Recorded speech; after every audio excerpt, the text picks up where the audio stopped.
First படிக்கணும்னு நினைச்சது viscom தான் படிக்கணும்னு நினைச்சேன். என் வீட்டில தான் வந்து நீ மெடிசன் படி அப்படின்னு சொல்லி இதை கொண்டு போய் படிக்க வச்சாங்க.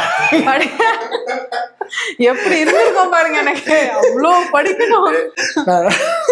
டாக்டர் படிக்கணும்னு ஆசைப்பட்டேன், சீட்டு கிடைக்கல விஸ்காம் வந்தேன். அப்படி கேள்விப்பட்டிருக்கேன், விஸ்காம் படிக்கணும்னு ஆசைப்பட்டு இவ்வளோ பெரிய மாத்திரன்ற மாதிரி அவ்வளோ பெரிய வம்சம் வேர்க்குதுங்க எனக்கு நீங்க சொன்ன பதில் வேர்க்குது.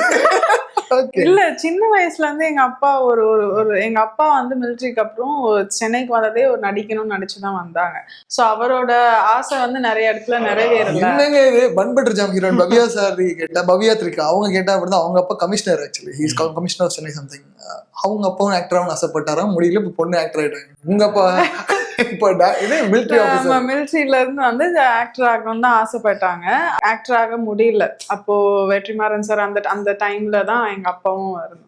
ஸோ வந்து முடியலன்னும் போது அதுக்கப்புறம் நான் வந்து கொரோனா பீரியட்ல தான் இதான் சாக்கு, நான் வந்து ஏதாவது விரதம் இருந்தாவது ஏதாவது பண்ணிக்கிறேன் அப்படின்னு சொல்லி வீட்டுல போராடி வந்துட்டு எனக்கு இதான் வேணும்னும் போது எங்க அப்பா தான் சப்போர்ட் பண்ணாங்க. சரி ஓகே. ஆனா அப்ப நிறைய சொன்னார், நிறைய விஷயம் உட்கார வச்சு ஒரு வாரம் ஃபுல்லா உட்காந்து என் மண்டைய இது பண்ணி இப்படிதான் இருக்கும் அது இப்படின்னு சொல்லி அதாவது ஒரு போல்ட்னஸை கொண்டு வரதுன்னு இருக்கும் இல்லையா, ஒரு துறை விட்டு இன்னொரு துறையில போறப்ப மேல இருந்து கீழே இறக்குன மாதிரி.